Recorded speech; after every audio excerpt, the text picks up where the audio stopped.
Hi friends, Jesus with us ಚಾನೆಲ್ಗೆ ನಿಮಗೆ ಮತ್ತೆ ಸ್ವಾಗತ. ದಯವಿಟ್ಟು ವಿಡಿಯೋವನ್ನು ಸ್ಕಿಪ್ ಮಾಡದೆ ಪೂರ್ತಿ ನೋಡಿ ದೇವರ ವಾಕ್ಯವನ್ನು ಸಂಪೂರ್ಣ ತಿಳಿಯುವಿರಿ. ನೀವು ಫಸ್ಟ್ ಟೈಮ್ ನಮ್ಮ ಚಾನೆಲ್ಗೆ ಬಂದಿದ್ದಾರೆ, ದಯವಿಟ್ಟು ಸಬ್ಸ್ಕ್ರೈಬ್ ಮಾಡಿ. ವಿಡಿಯೋವನ್ನು ಲೈಕ್ ಮಾಡಿ, ವಿಡಿಯೋವನ್ನು ನಿಮ್ಮ ಸ್ನೇಹಿತರಿಗೆ ಶೇರ್ ಮಾಡಿ. ನಿಮ್ಮಿಂದ ನಮಗೆ ಹೊಸ ವಿಡಿಯೋ ಮಾಡಲು ಸ್ಫೂರ್ತಿ ಸಿಗುತ್ತದೆ.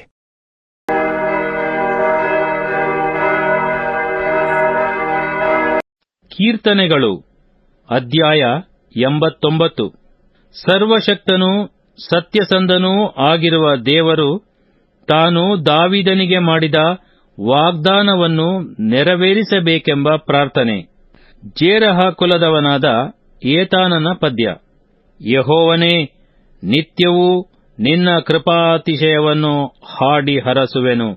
ನಿನ್ನ ಸತ್ಯತೆಯನ್ನು ಮುಂದಣ ಸಂತಾನದವರೆಲ್ಲರಿಗೂ ನನ್ನ ಬಾಯಿ ತಿಳಿಯಮಾಡುವುದು. ನಿನ್ನ ಪ್ರೀತಿ ಸಂಕಲ್ಪವು ನಿತ್ಯವೂ ಸಿದ್ಧಿಗೆ ಬರುತ್ತಲೇ ಇರುವುದು. ಆಕಾಶದಲ್ಲಿ ನಿನ್ನ ಸತ್ಯತೆಯನ್ನು ಸ್ಥಾಪಿಸುವಿ ಎಂದು ತಿಳಿದುಕೊಂಡಿದ್ದೇನೆ. ನೀನು ನುಡಿದದ್ದೇನೆಂದರೆ, ನಾನು ಆರಿಸಿಕೊಂಡ ಸೇವಕನಾದ ದಾವೀದನ ಸಂಗಡ ಒಡಂಬಡಿಕೆ ಮಾಡಿಕೊಂಡು ಆಣೆಯಿಟ್ಟು ಶಾಶ್ವತವಾಗಿ ನಿನ್ನ ಸಂತತಿಯನ್ನು ಸ್ಥಾಪಿಸುವೆನು. ತಲತಲಾಂತರಗಳಿಗೂ ನಿನ್ನ ಸಿಂಹಾಸನವನ್ನು ಸ್ಥಿರಪಡಿಸುವೆನು ಎಂದು ಹೇಳಿದ್ದೇನೆ ಎಂಬುದೇ. ಸೆಲಾ. ಯೆಹೋವನೇ, ಗಗನವು ನಿನ್ನ ಮಹತ್ತನ್ನು ಪ್ರಸಿದ್ಧಿಪಡಿಸುವುದು. ನಿನ್ನ ಸತ್ಯತೆಯನ್ನು ಪರಿಶುದ್ಧರ ಸಭೆಯಲ್ಲಿ ಕೀರ್ತಿಸುವುದು. ಮೇಘಮಂಡಲದಲ್ಲಿ ಯೆಹೋವನಿಗೆ ಸಮಾನರು ಯಾರು? ದೇವದೂತರಲ್ಲಿ ಯೆಹೋವನಿಗೆ ಸರಿಯಾದವರು ಯಾರು? ಆತನು ಪರಿಶುದ್ಧರ ಸಭೆಯಲ್ಲಿ ಭಯಂಕರನಾದ ದೇವರು, ತನ್ನ ಎಲ್ಲಾ ಪರಿವಾರದವರಿಗಿಂತ ಭೀಕರನು. ಯೆಹೋವನೇ, ಸೇನಾಧೀಶ್ವರನಾದ ದೇವರೇ, ನಿನಗೆ ಸಮಾನರು ಯಾರು? ಯಾಹುವೇ, ನೀನು ಶಕ್ತನು, ಸತ್ಯತೆಯಿಂದ ಆವರಿಸಲ್ಪಟ್ಟವನು. ಸಮುದ್ರದ ಅಲ್ಲಕಲ್ಲೋಲಗಳನ್ನು ಅಂಕೆಯಲ್ಲಿಟ್ಟುಕೊಂಡಿರುವವನು ನೀನು. ತೆರೆಗಳು ಏಳುವಾಗ ಅವುಗಳನ್ನು ತಡೆಯುವವನು ನೀನು.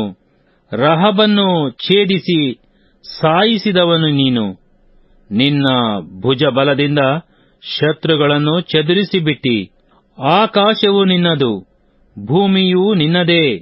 ಲೋಕವನ್ನು ಅದರಲ್ಲಿರುವುದನ್ನೆಲ್ಲವನ್ನೂ ನಿರ್ಮಿಸಿದವನು ನೀನು. ದಕ್ಷಿಣೋತ್ತರ ದಿಕ್ಕುಗಳನ್ನು ಉಂಟು ಮಾಡಿದವನು ನೀನು. ತಾಬೋರ್, ಹೆರ್ಮೋನ್ ಪರ್ವತಗಳು ನಿನ್ನ ನಾಮದಲ್ಲಿ ಆನಂದ ಧ್ವನಿ ಮಾಡುತ್ತವೆ. ನಿನ್ನ ಭುಜವು ಮಹಾಬಲವುಳ್ಳದ್ದು, ನಿನ್ನ ಹಸ್ತವು ಶಕ್ತಿಯುಳ್ಳದ್ದು. ನಿನ್ನ ಬಲಗೈ ಮಹತ್ತುಗಳನ್ನು ನಡೆಸುತ್ತದೆ. ನೀತಿ ನ್ಯಾಯಗಳು ನಿನ್ನ ಸಿಂಹಾಸನದ ಅಸ್ತಿವಾರವು. ನಿನ್ನ ಸಾನ್ನಿಧ್ಯ ದೂತರು ಪ್ರೀತಿ ಸತ್ಯಗಳೇ. ಉತ್ಸಾಹ ಧ್ವನಿಯನ್ನು ಕೇಳಿದ ಜನರು ಧನ್ಯರು. ಯೆಹೋವನೇ, ಅವರು ನಿನ್ನ ಮುಖ ಪ್ರಕಾಶದಲ್ಲಿ ಸಂಚರಿಸುತ್ತಾರೆ. ಯಾವಾಗಲೂ ನಿನ್ನ ನಾಮದಲ್ಲಿ ಆನಂದಿಸುತ್ತಾರೆ. ನಿನ್ನ ನೀತಿಯಿಂದ ಏಳಿಗೆ ಹೊಂದುತ್ತಾರೆ. ಅವರು ಹಿಗ್ಗುವ ಬಲವು ನೀನೇ. ನಿನ್ನ ಕರುಣಾ ಕಟಾಕ್ಷದಿಂದ ನಮ್ಮ ಕೊಂಬು ಎತ್ತಲ್ಪಟ್ಟಿರುವುದು. ನಮಗೆ ಗುರಾಣಿಯಂತಿರುವ ನಮ್ಮ ಅರಸನು ಯೆಹೋವನವನೇ. ಅವನು ಇಸ್ರಾಯೇಲ್ಯರ ಸದಮಲ ಸ್ವಾಮಿಯ ಸ್ವಕೀಯನು. ಆ ಕಾಲದಲ್ಲಿ ನೀನು ದರ್ಶನದಲ್ಲಿ ನಿನ್ನ ಭಕ್ತರಿಗೆ ಹೇಳಿದ್ದೇನೆಂದರೆ, ಒಬ್ಬ ಶೂರನಿಗೆ ರಕ್ಷಾಬಲವನ್ನು ಅನುಗ್ರಹಿಸಿದ್ದೇನೆ. ಪ್ರಜೆಗಳಲ್ಲಿ ಒಬ್ಬ ಯೌವನಸ್ಥನನ್ನು ಆರಿಸಿ ಉನ್ನತ ಸ್ಥಾನದಲ್ಲಿಟ್ಟಿದ್ದೇನೆ. ನನ್ನ ಸೇವಕನಾದ ದಾವೀದನನ್ನು ಕಂಡು ಪರಿಶುದ್ಧ ತೈಲದಿಂದ ಅವನನ್ನು ಅಭಿಷೇಕಿಸಿದ್ದೇನೆ. ನನ್ನ ಹಸ್ತವು ಅವನ ಮೇಲೆ ಸ್ಥಿರವಾಗಿರುವುದು. ನನ್ನ ಭುಜವು ಅವನನ್ನು ಬಲಪಡಿಸುವುದು. ವೈರಿಯ ಕುತಂತ್ರವು ಅವನಲ್ಲಿ ಸಾಗದು. ಯಾವ ಕೆಡುಕನೂ ಅವನನ್ನು ಕುಗ್ಗಿಸಲಾರನು. ಅವನ ವಿರೋಧಿಗಳನ್ನು ಅವನ ಮುಂದೆಯೇ ಜಜ್ಜಿ ಹಾಕುವೆನು. ಅವನ ದ್ವೇಷಿಗಳನ್ನು ಹತಮಾಡಿಬಿಡುವೆನು. ಆದರೆ ನನ್ನ ಪ್ರೀತಿ ಸತ್ಯತೆಗಳು ಅವನೊಡನೆ ಇರುವವು. ನನ್ನ ಹೆಸರಿನಿಂದ ಅವನ ಕೊಂಬು ಎತ್ತಲ್ಪಡುವುದು. ಸಮುದ್ರದಿಂದ ನದಿಗಳವರೆಗೂ ಅವನ ಹಸ್ತಕ್ಕೆ ಅಧಿಕಾರವನ್ನು ಕೊಡುವೆನು. ಅವನು ನನ್ನೊಡನೆ ನನ್ನ ತಂದೆಯೂ ದೇವರೂ ಆಶ್ರಯ ದುರ್ಗವು ನೀನೇ ಎಂದು ಹೇಳುವನು. ನಾನಾದರೋ ಅವನನ್ನು ಜ್ಯೇಷ್ಠಪುತ್ರನನ್ನೂ ಭೂರಾಜರಲ್ಲಿ ಉನ್ನತವನನ್ನು ಮಾಡಿಕೊಳ್ಳುವೆನು. ನನ್ನ ಕೃಪೆಯು ಅವನಲ್ಲಿ ಶಾಶ್ವತವಾಗಿ ಇರುವುದು. ನನ್ನ ಒಡಂಬಡಿಕೆಯು ಅವನಲ್ಲಿ ಸ್ಥಿರವಾಗಿರುವುದು. ಅವನ ಸಂತಾನವನ್ನು ಯಾವಾಗಲೂ ಉಳಿಸುವೆನು. ಅವನ ಸಿಂಹಾಸನವು ಆಕಾಶವಿರುವವರೆಗೂ ಇರುವುದು. ಅವನ ಸಂತಾನದವರು ನನ್ನ ಧರ್ಮಶಾಸ್ತ್ರವನ್ನು ಬಿಟ್ಟು ನನ್ನ ಆಜ್ಞೆಗಳಲ್ಲಿ ನಡೆಯದೆ, ನನ್ನ ವಿಧಿಗಳನ್ನು ಮೀರಿ ನನ್ನ ನೇಮಗಳನ್ನು ಪಾಲಿಸದೆ ಹೋದರೆ, ನಾನು ಅವರ ದ್ರೋಹಕ್ಕಾಗಿ ಅವರನ್ನು ಬೆತ್ತದಿಂದ ಹೊಡೆಯುವೆನು, ಅವರ ಅಪರಾಧಕ್ಕಾಗಿ ಪೆಟ್ಟು ಕೊಡುವೆನು. ಆದರೂ ನಾನು ಅವನಲ್ಲಿಟ್ಟಿರುವ ಕೃಪೆಯನ್ನು ತಪ್ಪಿಸುವುದಿಲ್ಲ, ನನ್ನ ನಂಬಿಗಸ್ತಿಕೆಯಿಂದ ಜಾರುವುದಿಲ್ಲ, ನನ್ನ ಒಡಂಬಡಿಕೆಯನ್ನು ಭಂಗಪಡಿಸುವುದಿಲ್ಲ, ನನ್ನ ಮಾತನ್ನು ಬದಲಿಸುವುದಿಲ್ಲ. ನನ್ನ ಪವಿತ್ರತ್ವದಲ್ಲಿ ಆಣೆಯಿಟ್ಟು ಒಂದು ಸಂಗತಿ ಹೇಳಿದ್ದೇನೆ, ಅದರ ವಿಷಯದಲ್ಲಿ ದಾವೀದನಿಗೆ ಸುಳ್ಳುಗಾರನಾಗುವುದಿಲ್ಲ. ಅದೇನೆಂದರೆ, ಅವನ ಸಂತತಿಯು ಶಾಶ್ವತವಾಗಿ ಇರುವುದು. ಅವನ ಸಿಂಹಾಸನವು ಸೂರ್ಯನಂತೆ ನನ್ನ ಎದುರಿನಲ್ಲಿದ್ದು, ಚಂದ್ರನಂತೆ ನಿತ್ಯಕ್ಕೂ ಸ್ಥಿರವಾಗಿರುವುದು. ಪರಲೋಕದ ಸಾಕ್ಷಿ ಸತ್ಯವೇ ಸರಿ. ಸೆಲಾ. ಹೀಗೆ ಹೇಳಿದ ನೀನು ನಿನ್ನ ಅಭಿಷಿಕ್ತನ ಮೇಲೆ ರೇಗಿದವನಾಗಿ ಅವನನ್ನು ಅಸಹ್ಯಿಸಿ ತಳ್ಳಿಬಿಟ್ಟಿದ್ದಿ.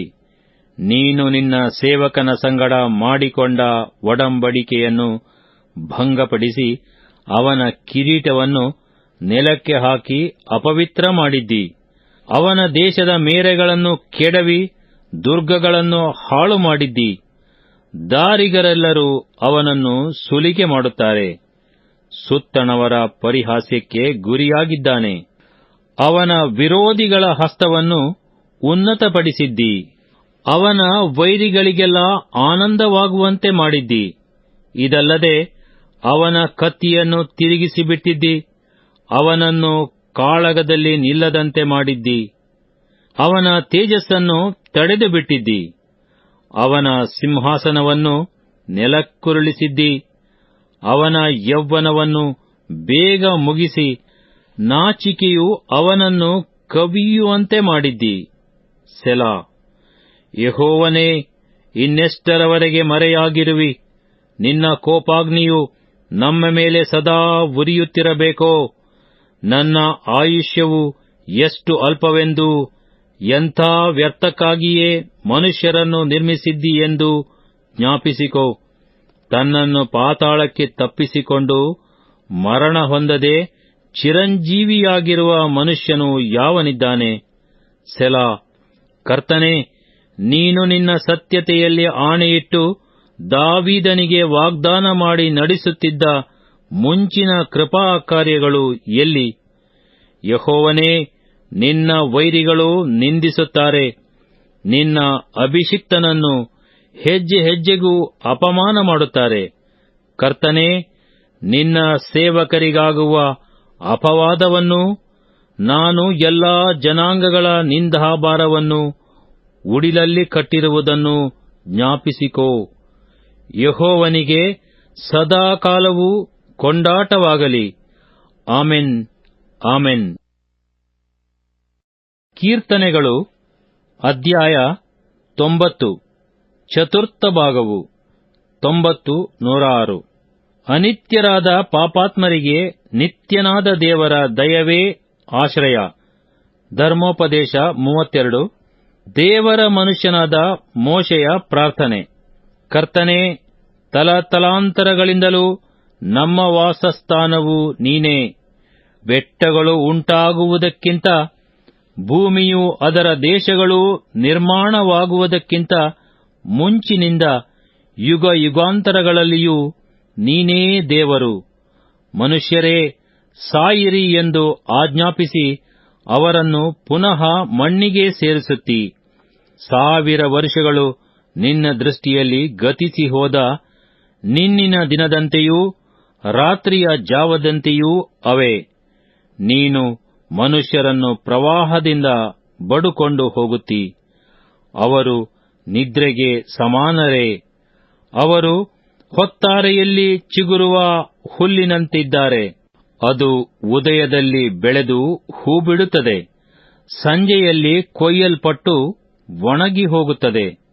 ನಿನ್ನ ಕೋಪದಿಂದ ಇಲ್ಲವಾದೆವು, ನಿನ್ನ ರೌದ್ರದಿಂದ ತಲ್ಲಣಗೊಂಡೆವು.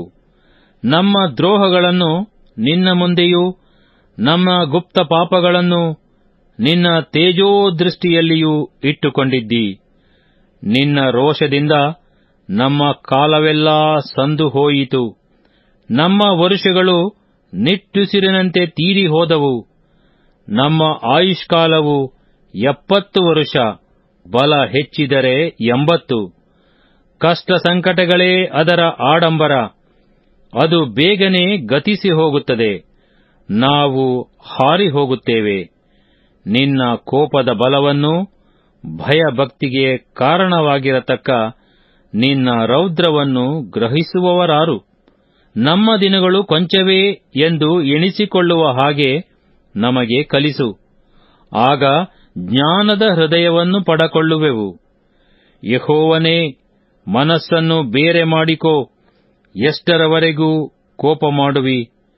ನಿನ್ನ ಸೇವಕರ ಮೇಲೆ ಅಂತಃಕರಣವಿರಲಿ. ಉದಯದಲ್ಲಿ ನಿನ್ನ ಕೃಪೆಯಿಂದ ನಮ್ಮನ್ನು ಸಂತೃಪ್ತಿಪಡಿಸು. ಆಗ ಜೀವಮಾನದಲ್ಲೆಲ್ಲ ಉಲ್ಲಾಸಿಸಿ ಹರ್ಷಿಸುವೆವು. ನೀನು ನಮ್ಮನ್ನು ಕುಗ್ಗಿಸಿದ ದಿವಸಗಳಿಗೂ ನಾವು ಕೇಡನ್ನು ಅನುಭವಿಸಿದ ವರುಷಗಳಿಗೂ ತಕ್ಕಂತೆ ನಮ್ಮನ್ನು ಸಂತೋಷಪಡಿಸು.